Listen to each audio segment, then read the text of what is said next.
África, um continente extremamente rico e cheio de biodiversidade, mas que ao mesmo tempo sofre uma exploração ultra polêmica. E hoje, essa exploração tem um nome: China. Mas como e por que um continente tão pobre se tornou peça-chave para o domínio global chinês? A África passou por muitos e diferentes períodos de dominação por parte de diversas metrópoles europeias, que buscavam explorar seus recursos naturais, estabelecer rotas comerciais e impor sua influência política e cultural sobre seus territórios. O continente africano não é só repleto de riquezas, algumas inexploradas, mas ele já foi, de fato, um local onde a exuberância e até uma boa dose de ostentação imperavam. Mas uma verdade amarga é que a gente se acostumou a olhar para a África ainda como uma colônia. Mas se os europeus não têm uma imagem boa por lá, existe um país que está tentando construir uma: a China. Recentemente, o presidente chinês Xi Jinping fez uma turnê diplomática pela África, onde ele foi à Tanzânia, a República do Congo e a África do Sul. Em todos os cantos, o líder asiático foi recebido de braços abertos, com as mais altas e prestigiosas honrarias. Por lá, ele adotou um tom cordial com seus parceiros, pois disse o que todos os países querem ouvir de um aliado comercial, que estava lá para tratar de acordos e desenvolver as melhores relações econômicas possíveis entre a China e as nações africanas. Isso é música para muitos dos governantes daqueles países, pois finalmente eles contam com um poderoso parceiro econômico que consegue fazer vista grossa diante de possíveis excessos cometidos por eles e ajudar, em alguma medida, no desenvolvimento social da região. Já o Ocidente, muitas vezes pela voz das Nações Unidas, por praxe, é contundentemente crítico a governos autoritários. Não preciso te dizer que a China, comandada por um único partido há 6 décadas e que desconhece eleições livres, não se importa nem um pouco com arroubos arbitrários nos países onde ela tem interesses econômicos. Os Estados Unidos, claro, não gostam nada de ver seu grande rival se dar tão bem assim, o que está elevando as tensões entre as duas maiores economias do mundo. Contudo, a China também tem sua boa parcela de culpa pelo atual estado de penúria de vários países da região. Então, como a China contribui para a manutenção do estado de pobreza da África? Como ela está conquistando os países africanos? O que os Estados Unidos estão fazendo para impedir esse avanço chinês? E será que estamos diante de uma nova Guerra Fria? Em 1949, após 3 anos de intenso conflito civil, o Partido Comunista Chinês, liderado por Mao Tse-tung, saiu vitorioso do confronto contra os nacionalistas e tornou o gigante asiático um país socialista, a República Popular da China. Depois de a Revolução Maoísta triunfar, a China quis exportar seu regime socialista, no mesmo período em que as nações africanas estavam se livrando das garras dos colonizadores europeus, tornando-se independentes. E essa coincidência temporal foi muito importante para o futuro dessas nações. Em meio a isso, cresciam os movimentos de libertação nacional no pobre continente, que incorreram em revoluções socialistas apoiadas ora pela China, ora pela União Soviética, já que os dois países romperam relações nessa época. Por meio desses apoios, a China também pressionava os países africanos a deixarem de reconhecer ou se comprometerem a nunca considerar Taiwan um país legítimo, mas sim parte inseparável da China continental.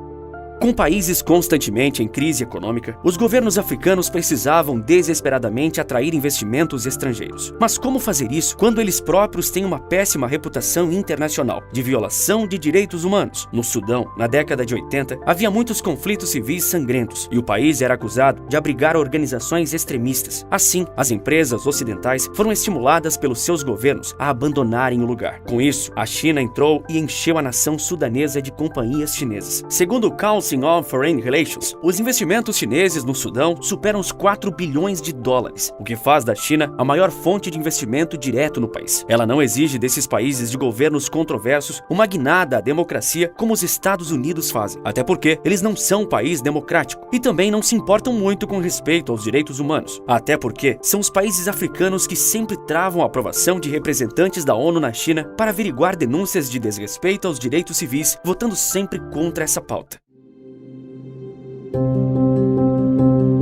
As principais empresas chinesas com investimentos na África são estatais, como são os casos das petrolíferas China National Petroleum Corporation e da China Petroleum e Chemical Corporation. Já que são controladas pelo Estado, essas empresas não precisam ser necessariamente lucrativas, podendo submeter-se à estratégia econômica do país. Isso lhes possibilita a adoção de comportamentos mais agressivos nas concorrências pelas licenças de exploração de petróleo na região. A lógica é a seguinte: no longo prazo, os mais arrojados podem lucrar mais que aqueles excitantes. Não fosse só isso, a China também tem uma outra tática que faz os olhos dos governos africanos brilharem. Ela concede crédito a longo prazo, sem pré-condições, diferente, por exemplo, de empréstimos tomados junto ao Banco Mundial, que exige contrapartidas como padrões mínimos de governança pelo país tomador. E a Angola fez isso ao pegar um empréstimo de 2 bilhões de dólares com a China. O país já negociava um empréstimo de valor similar junto ao Fórum Monetário Internacional, o FMI, mas que tinha contrapartidas na política econômica, como maior austeridade fiscal. Já a China não exigia nada para a concessão do crédito, então a escolha angolana se tornou bastante óbvia. Os investimentos e as construções chinesas na África se concentram especialmente em estradas, ferrovias, portos e oleodutos, que estão essencialmente relacionados à exportação do petróleo e outros recursos naturais que a China conquistou o direito de exploração.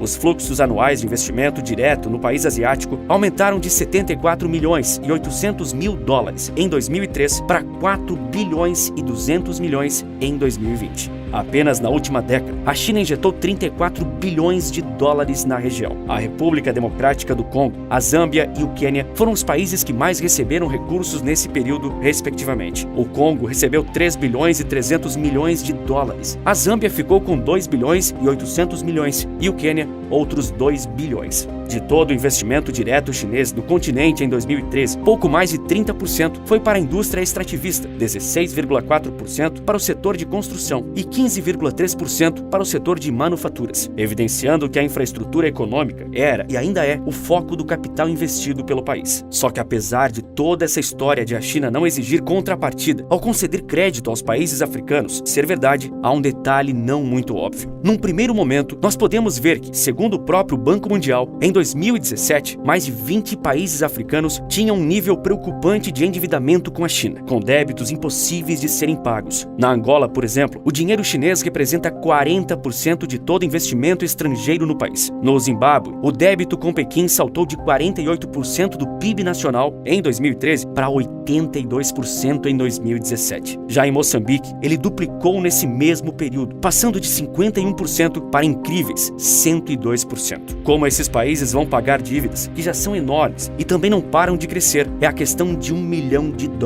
E a China sabe o que está fazendo. Ela não é um país que rasga dinheiro definitivamente. A China também usa de seu poderio econômico no continente para cobrar outras dívidas de lealdade, como se tivesse feito uma aliança velada com eles. Pela África, os chineses tentam reconstruir a Rota da Seda, por onde eles têm enorme influência na economia, cultura e política, e por onde são livremente escoados os produtos que ela deseja exportar e importar. Além disso, há o benefício diplomático que eu já mencionei. Como a África tem 54 países e a China mantém boas relações com vários deles, os chineses conseguem rechaçar qualquer votação que prejudique seus interesses na Organização das Nações Unidas. Diante de tudo isso, os Estados Unidos estão correndo atrás do prejuízo ou se renderam a perder o continente para o seu maior rival? No último mês de março, a vice-presidente dos Estados Unidos, Kamala Harris, fez um giro diplomático pela África. A viagem, que durou 9 dias, tinha um objetivo claro: restaurar a influência americana na região, servindo como contraponto às ações chinesas e até às da Rússia, que também tem sua agenda na região. Kamala Harris foi à Tanzânia, à Zâmbia e à Gana. Harris tratou essencialmente de questões econômicas, já que Gana está passando por uma severa crise financeira. Com uma inflação de mais de 50%, o país está buscando reestruturar sua dívida. Querendo ajuda para solucionar isso, o ministro das Finanças ganês, Ken Ofori-Atta, esteve recentemente em Pequim, em negociações com o governo chinês. Após a visita, ele disse que, até agora, as reuniões na China foram positivas e encorajadoras. A Zâmbia também precisa reestruturar sua dívida e busca na China a solução para esse problema. A visita de Kamala Harris foi então num momento ainda mais oportuno para evidenciar para o mundo como a China e Estados Unidos estão lutando pela influência na África. Segundo a Reuters, um funcionário do alto escalão do governo americano disse que a vice-presidente americana discutirá as melhores maneiras pelas quais a comunidade internacional poderia lidar com as dificuldades de crédito enfrentadas por Gana e Zâmbia. Porém, analistas desses países acreditam que a China, dado o histórico de não exigir contrapartidas, exerce mais influência quando o assunto é reestruturação de dívidas. E aqui aparece uma situação na qual, num desses raros momentos, os países africanos se encontram confortáveis na mesa de negociação. Eles desejam manter relações tanto com os Estados Unidos quanto com a China e com a Rússia. A parceria com um não deve significar rompimento com outro. Segundo o analista zambiano Sichua, seu país vê as três potências como amigos. O presidente da África do Sul, Cyril Ramaphosa, disse algo similar durante uma visita a Washington no ano passado. Ninguém deve nos dizer com quem temos que fazer parceria. Não é demais lembrar que a África do Sul faz parte dos BRICS, ao lado de Brasil, Rússia, China e Índia. O país sul-africano mantém estreitas relações com os chineses e se nega a condenar ou sancionar a Rússia pela invasão à Ucrânia. Altos funcionários do governo americano disseram à BBC que o país não tem influência de dizer às nações africanas de quem devem ser amigos. Porém, todos sabemos como os Estados Unidos norteiam suas relações internacionais baseados na implantação de democracias. Nem a Rússia, nem a China pensam em fazer isso. A votação na ONU para condenar a invasão russa dividiu os países africanos, que responderam por metade das abstenções, incluindo a Tanzânia, um dos destinos da viagem de Kamala Harris. Kamala Harris foi a pessoa de mais alto escalão do governo de Joe Biden a visitar a África. Outras autoridades americanas relevantes fizeram o mesmo, incluindo a primeira-dama Jill Biden e o secretário de Estado Antony Blinken. O ex-presidente do Banco Central da Nigéria, Lamido Sanusi, disse o seguinte: "A China leva os nossos bens primários e nos vende os manufaturados. Essa foi a essência do colonialismo. Portanto, devemos ver a China pelo que ela é, uma concorrente."